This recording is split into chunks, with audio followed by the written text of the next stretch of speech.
Hi friends, thanks for stopping by my channel, Medusa Gnostics. So today what I wanted to talk about was Belial, King Belial. So who is King Belial and what has it been like for me working with King Belial? So, okay. So according to the Lesser Keys of Solomon, Belial is the 68th spirit of the Goetia. He's a mighty and powerful king and was created second after Lucifer. According to the Lesser Key of Solomon, Belial appears in the form of two beautiful angels sitting on a chariot of fire. He speaks with a comely voice and declareth that he fell first from the worthier sword that were before Michael and other angels.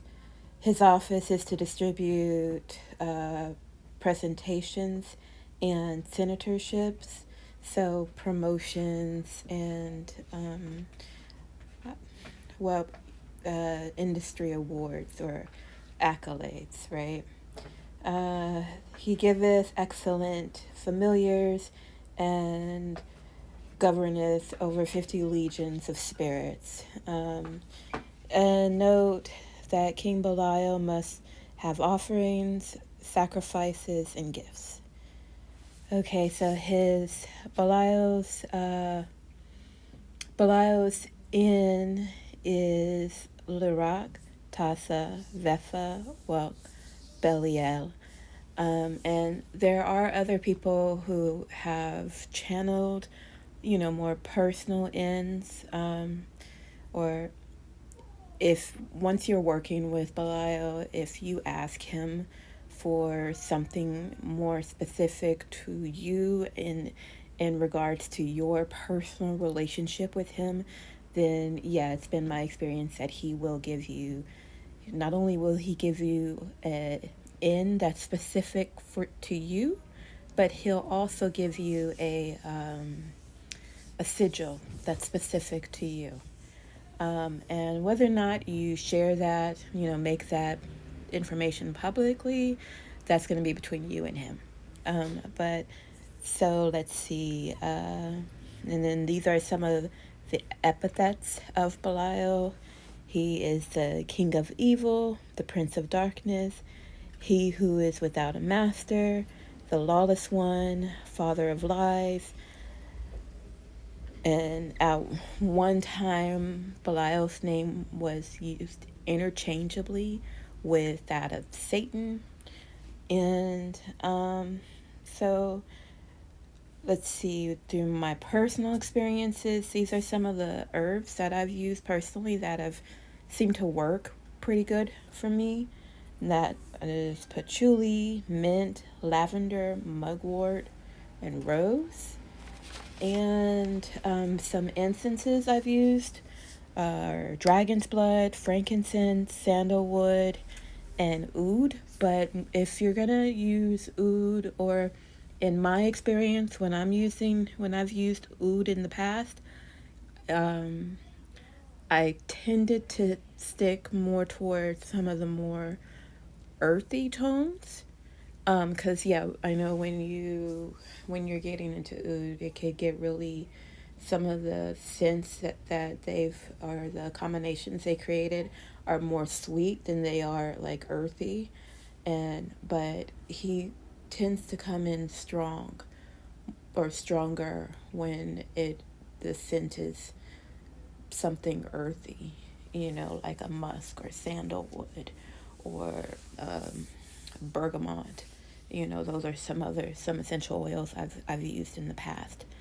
And the colors I really generally associate with Belial are black, red, green, and blue.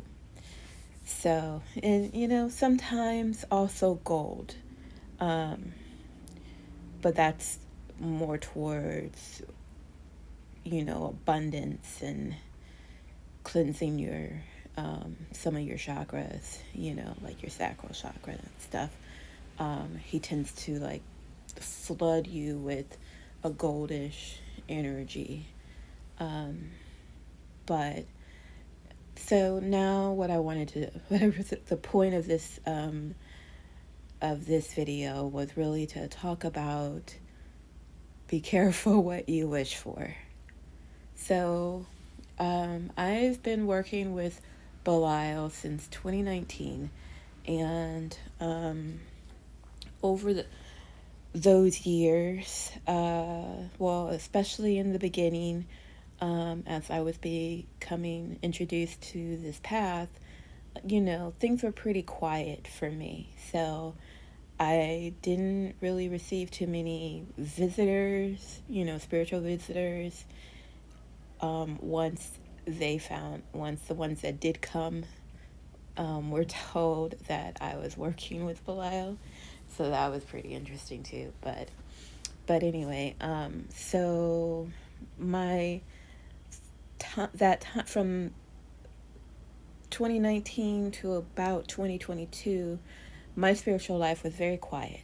Not too much happened, and so I remember one night when I was communing with him, I basically was like, I don't have the experiences that other people say that they have with you. I don't experience the rage. Well, no, not the rage, but, the broodiness or coming in and, talking about voicing, a negative opinion about humanity and things like this, of this nature. And nor did I have experiences where, I was, or I didn't know it at the time.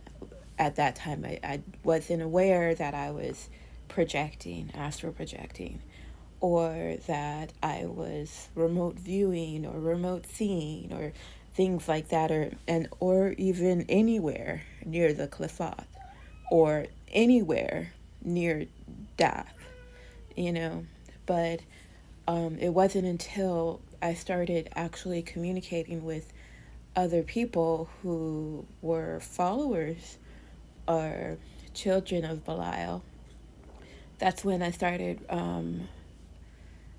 realizing that some of the experiences I did have, that they were definitely authentic, because, you can't hide or you can't lie about an experience if someone you have never met has one similar and can basically tell you about the environment, not let alone, the entity you're interacting with, but the environment in which they found themselves, and at this time I wasn't receiving, having all of the very heavy projections or the heavy interactions, or, the being compelled, well, you need to go and, write this or post something in my honor, or, I wasn't really having that issue at the time. So I remember that I did request.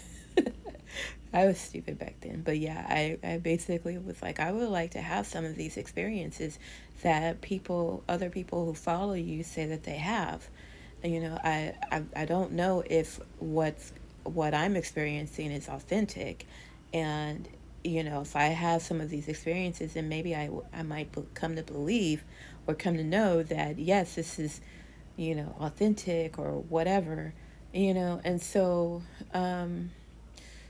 I didn't think anything of it, because I'm like, okay, well, am I really having experiences? I don't even know. I don't know anybody who, works with him, religiously, or who's had anything happen to them remotely close to what has transpired for me, and so I went about my day, and I completely forgot about what I asked Belial to do for me.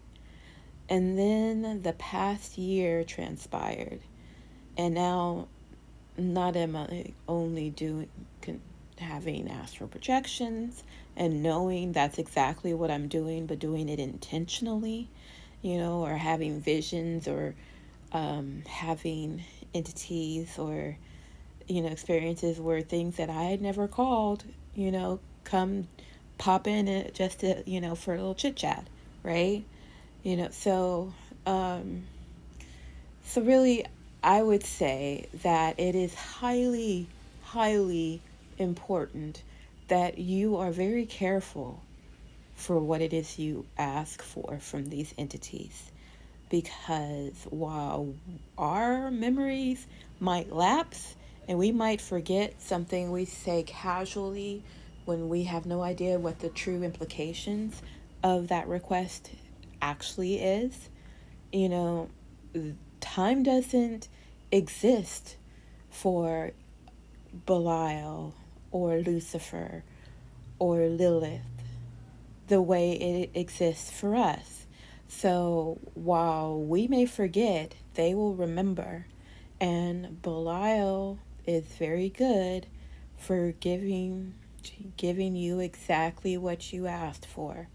Now, how that really impacts you, well, that's up to you.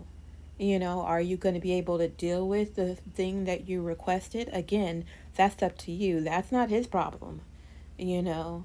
And no, he won't let things get too far out of control, to where you start to be, to physically get hurt because of it.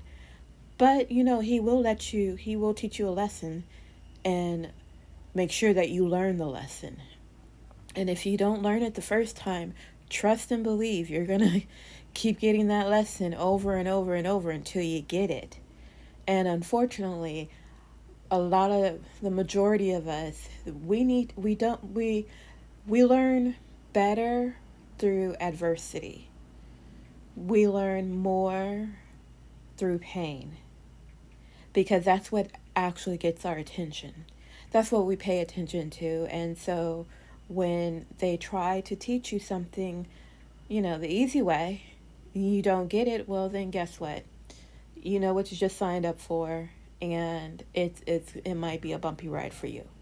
But you'll get through it, because even though you may be down, even though you may feel like, things aren't going well for you, he will never leave your side. He will always protect you. You will always be protected. But you're going to learn your lesson. And not all lessons come in a pretty red bow, you know. So, so as always, I would love to hear about your experiences. So go ahead and leave your experiences in the comments. And thank you for stopping by my channel. Dark blessings.